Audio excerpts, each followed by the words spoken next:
इसकी शुरुआत में हमें 12th सेंचुरी का दौर दिखाया जाता है, जहां हम एक आदमी को देखते हैं जिसका नाम बार्बर होता है। वो जगह जगह घूमकर आम लोगों को मेडिकल फैसिलिटी देता है, पर चर्च के लोग उसे काला जादू करने वाला समझते हैं। इसीलिए वो उनसे छुपकर मेडिकल फैसिलिटी आम लोगों को देता है। और जब वो इंग्लैंड के एक गांव में पहुंचता है, तब वहां पर वो लोगों को बता रहा होता है कि किस तरह से मेडिकल ट्रीटमेंट से इंसान को बचाया जा सकता है। तभी वहां पर एक छोटे बच्चे को दिखाया जाता है जिसका नाम रॉब है। वो उसकी बातों से बहुत इंप्रेस हो जाता है। इसके बाद रॉब अपने घर आता है जहां वह उसके भाई बहन और मॉम के साथ रहता है। उसी रात को रॉब की मॉम की तबीयत बहुत ज्यादा खराब हो जाती है। उसकी मॉम को बहुत ज्यादा तकलीफ हो रही होती है और जब वो अपनी मॉम के सीने पर हाथ रखता है तो वो डर जाता है। उसे बहुत ही अजीब महसूस होता है। इसके बाद वो सीधा बार्बर के पास जाता है ताकि वो उसकी मोम का इलाज कर सके। वो बार्बर को अपने घर ले आता है। तभी यहाँ पर गांव वालों के साथ कुछ चर्च के लोग भी आ जाते हैं और वो बार्बर को रोब की मोम का इलाज नहीं करने देते हैं, जिस वजह से उसकी मौत हो जाती है। रोब अपनी मोम की मौत से बहुत ज्यादा दुखी हो जाता है। दरअसल रोब की मॉम को अपेंडिसाइटिस हुआ था, लेकिन इस बीमारी के बारे में यहाँ पर किसी को कुछ भी पता नहीं होता। अगली सुबह दिखाया जाता है कि रोब के भाई बहन को गांव वाले अपने साथ ले जाते हैं ताकि उनसे काम करवा सकें। अब रोब अकेला रह जाता है और जब वह बार्बर को गांव से जाते हुए देखता है तो उसे कहता है कि मैं भी आपके साथ चलना चाहता हूं।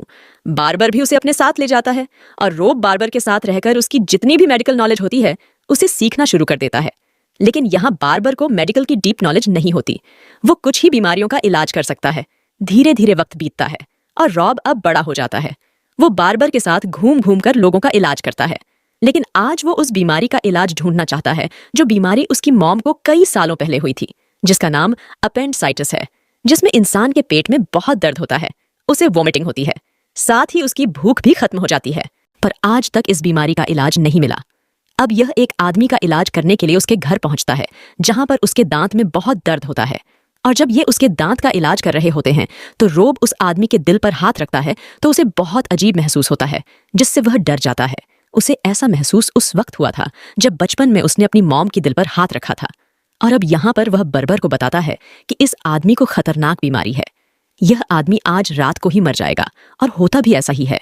रात को उस आदमी की मौत हो जाती है और यहाँ पर हमें पता चलता है कि रोब के अंदर एक खास पावर है जिससे उसे ऐसी बीमारियों के बारे में पता चलता है जिसका इलाज आज तक बना ही नहीं है, और रॉब इन बीमारियों का इलाज ढूंढना चाहता है। लेकिन ये जिन बीमारियों का इलाज करते हैं वो सब की सब एक्सटर्नल होती है, मतलब कि बॉडी के अंदर क्या चल रहा है इन्हें कुछ भी पता नहीं होता, क्योंकि इस वक्त में इंसानों की बॉडी को काटना बहुत बड़ा गुनाह माना जाता था।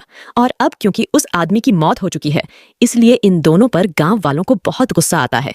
इन दोनों को धक्के मारकर बाहर निकाल दिया जाता है। अब वक्त ऐसे ही बीतता रहता है और एक दिन बार्बर की आंखों में धुंधलापन आ जाता है। दरअसल उसे कैटरेक्ट मतलब कि नजर की बीमारी हो चुकी है, और इस बीमारी का इलाज भी इस वक्त में नहीं होता। धीरे धीरे वह पूरी तरह से ब्लाइंड हो जाता है और इन दोनों को अब समझ भी नहीं आता कि इन्हें क्या करना ना चाहिए। तभी इन्हें पता चलता है कि एक जूश डॉक्टर जो इस तरह की बीमारियों का ऑपरेशन करके ठीक कर देता है, ये दोनों उस जूश डॉक्टर के पास पहुंच जाते हैं और वो बार्बर की आंखों का ऑपरेशन करता है और कुछ ही वक्त के बाद उसे दिखना शुरू हो जाता है। यह देखकर बार्बर और रॉब हैरान हो जाते हैं, क्योंकि आज से पहले इन्होंने किसी भी आदमी को ऐसे दोबारा देखते हुए नहीं देखा था जिसकी आंखों की रोशनी चली गई हो। और रॉब उसे पूछता है कि तुमने ये इलाज कहाँ से सीखा। वो बताता है कि पर्शिया में एक डॉक्टर है जिसका नाम अभिनेश सिन्हा है। उसका अपना एक हॉस्पिटल है। सिन्हा एक साइंटिस्ट, डॉक्टर और फिलोसोफर है, जहां पर वो लोगों का इलाज करता है और साथ ही वो न्यू स्टूडेंट्स को मेडिकल की नॉलेज, मतलब कि वो उन्हें एक तरह का डॉक्टर बनाता है। ये सुनने के बाद रोब बहुत ज्यादा एक्साइटेड हो जाता है और अब वो भी पर्शिया जाना चाहता है। लेकिन पर्शिया जाने के लिए इन्हें मिस्र के रास्ते से होते हुए जाना होगा, और मिस्र के रास्ते से किसी भी क्रिश्चियन को जाने की इजाजत नहीं होती। और क्योंकि रॉब एक क्रिश्चियन है, इसलिए वो वहां से नहीं जा सकता, पर जूश लोगों को वहां से जाने की इजाजत होती है। इसीलिए वह डिसाइड करता है कि वह कुछ जुश लोगों के साथ खुद भी एक जुश बनकर उस रास्ते से आगे जाएगा। इसके बाद वो पर्शिया के सफर के लिए निकल पड़ता है। यह सफर इतना आसान नहीं होता, क्योंकि इन्हें पर्शिया पहुंचने में तकरीबन 1 साल लग जाएगा। ये जुश लोगों का नौकर बनकर उनके साथ निकल पड़ता है। यह पानी के रास्ते आगे बढ़ते हैं और इसके बाद रेगिस्तान आता है। दरअसल ये अब मिस्र पहुंच चुके हैं। मिस्र पहुंचने के बाद रोब अपना नाम बदलकर बेंजामिन रख लेता है और वह जूश लोगों की तरह इबादत करता है ताकि सबको ऐसा लगे कि वो एक जूश है। इसी कन्वे में उसकी मुलाकात एक लड़की से होती है जिसका नाम रेबिका है। असल में ये लोग रेबिका को बेचने के लिए जा रहे होते हैं, और जब ये रास्ते में होते हैं तब ये घोड़ों पर एक पूरी आर्मी को देखते हैं जो कि सल्जुक्स की होती है। इन्होंने पूरे गांव को खत्म कर दिया होता है। ये सब के सब उस गांव में पहुंचते हैं जहां पर रेबिका को एक बच्ची मिलती है जिसे वो अपने पास रख लेती है। पर जल्दी उस बच्ची की तबीयत खराब हो जाती है। रॉब उस बच्ची की मदद करता है, उसको मेडिकल ट्रीटमेंट देता है, जिस वजह से रेबिका उससे इंप्रेस हो जाती है और दिल ही दिल में ये दोनों एक दूसरे को पसंद करना शुरू कर देते हैं। रेबिका रॉब को अलादीन की कहानी भी सुनाती है जो रॉब को बहुत अच्छी लगती है। अब जब यह रेगिस्तान से होते हुए पर्शिया पहुंचने वाले होते हैं तभी रेगिस्तान का एक बहुत बड़ा तूफान आ जाता है। उस तूफान में ये सब के सब फंस जाते हैं। रॉब की जान जाते जाते बचती है। वो किसी तरह से उस जगह पर पहुंच जाता है जहां पर सिना का हॉस्पिटल है। वो उस हॉस्पिटल जाता है और कहता है कि मैं भी यहाँ पर मेडिकल की चीजों को सीखना चाहता हूँ, पर उसकी हालत देखकर उसे वहां से भगा दिया जाता है। गार्ड्स उसे बहुत बुरी तरह से मारते हैं और सड़क पर फेंक देते हैं। और जब रोब बेहोश होता है तभी वहां पर एक आदमी आता है और उसे अपने साथ ले जाता है। और जब रोब की आंख खुलती है तब वो एक हॉस्पिटल में होता है। उसे पता चलता है कि वो वही हॉस्पिटल है जहां पर वो मेडिकल की पढ़ाई करना चाहता है, जहां पर वो ऑपरेशन करना सीखना चाहता है। और ये हॉस्पिटल सिना का है और जो आदमी उसके सामने है वो और कोई नहीं बल्कि वो अपने सिना ही होता है। सिना को जब पता चलता है कि रोब इतनी दूर से सिर्फ यहाँ पर मेडिकल की पढ़ाई करने के लिए आया है तो वो उसे अपने कॉलेज में एडमिशन दे देता है। और अब रोब यहाँ पर मेडिकल की बहुत सारी न्यू ट्रीटमेंट को सीखता है। वो सीखता है कि किस तरह से लेट्स का इलाज किया जाता है। उसे मेडिकल की हिस्ट्री भी पढ़ाई जाती है और बहुत सारे मेडिकल के नई नई ट्रीटमेंट के बारे में बताया जाता है। अब उसे पता चलता है कि रेबिका जिंदा है और यहाँ पर उसकी एक आदमी से शादी होने वाली है, जिस बात से वह टूट जाता है और वह चाहकर भी यहाँ पर कुछ भी नहीं कर सकता। वह इस बात से बहुत ज्यादा परेशान हो जाता है और एक औरत के पास जाता है जिसे देखकर उसे पता चल जाता है कि एक ऐसी बीमारी से मुब्तला है जिसका कोई भी इलाज नहीं है। इसीलिए उस औरत को वह अपने हॉस्पिटल में लाता है और सिना के साथ मिलकर उसका ट्रीटमेंट करना शुरू कर देता है। और अब सिना को भी रॉब की इस पावर के बारे में पता चल चुका है कि उसके अंदर एक ऐसा सेंस है जिसे वह किसी भी इंसान की बॉडी में पल रही लेवा बीमारी के बारे में पता लगा सकता है। रोब सिन्हा को बताता है कि मेरी मॉम को आज से कई साल पहले अपेंडिसाइटिस नाम की बीमारी हुई थी जिससे मैं उसे बचा नहीं पाया, और अब मैं उस बीमारी का ट्रीटमेंट सीखना चाहता हूँ ताकि मैं लाखों लोगों की मदद कर सकूं। लेकिन हैरानी की बात यह होती है कि यहाँ इतने बड़े हॉस्पिटल में भी उस बीमारी का कोई भी इलाज नहीं होता। सिन्हा रॉब को बताता है कि रिलीजन की वजह से किसी भी इंसान की बॉडी को काटने की इजाजत नहीं है। ऐसा करना गुनाह माना जाता है, इसीलिए हमारे पास ऐसी बीमारियों का इलाज नहीं है।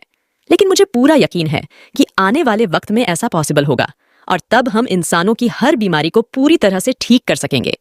अब यहाँ का जो राजा होता है जिसका नाम शाह होता है और दूसरी तरफ होती है सलज की आर्मी। सलज की आर्मी शाह के साथ दोस्ती करना चाहती है पर शाह साफ साफ मना कर देता है, जिस बात से सलज आर्मी को बहुत गुस्सा आता है और वो एक बीमार आदमी को जिसे प्लेग की बीमारी होती है उसे जानबूझकर शाह के शहर में भेज देते हैं, जिससे पूरे शहर में वो प्लेग की बीमारी फैल जाती है जिससे हजारों लाखों लोगों की मौत हो जाती है। सब लोग इस शहर को छोड़ने लगते हैं जिसमें रेबिका का हस्बैंड भी होता है। दरअसल रेबिका को भी प्लेग की बीमारी हो चुकी है, इसलिए उसका हस्बैंड उसे छोड़कर चला जाता है। पर सिना और उसके जितने भी मेडिकल स्टूडेंट्स होते हैं वो यहाँ पर गरीब बीमार लोगों का इलाज करते हैं। ये देखते हैं कि लोगों की बॉडी में बड़े बड़े बॉयल हो गए हैं। हालांकि राब चाहता है कि उसे कट करके उस जख्म के बॉयल की सफाई की जाए, पर सिना उसे बताता है कि इस वक्त में हम किसी की भी बॉडी को काट नहीं सकते, ऐसा करना जुर्म होगा। अब रॉब देखता है कि यहाँ पर बहुत सारे चूहे हैं जिससे उसे समझ आ जाता है कि प्लेग की बीमारी चूहों से फैली है।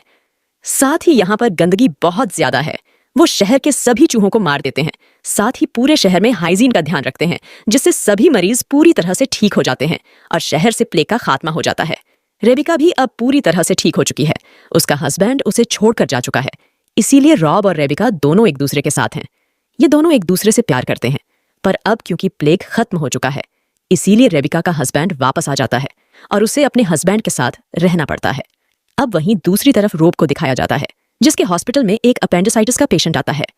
रोब उसकी बॉडी को काटने नहीं सकता, इसीलिए उसे बचाया नहीं जा सकता और उसकी मौत हो जाती है। लेकिन ये एक जेरियोस्टिंग होता है और मरने के बाद जेरियोस्टिंग लोगों की बॉडी को काटना किसी तरह का कोई भी जुर्म नहीं है, उसे गुनाह नहीं माना जाता।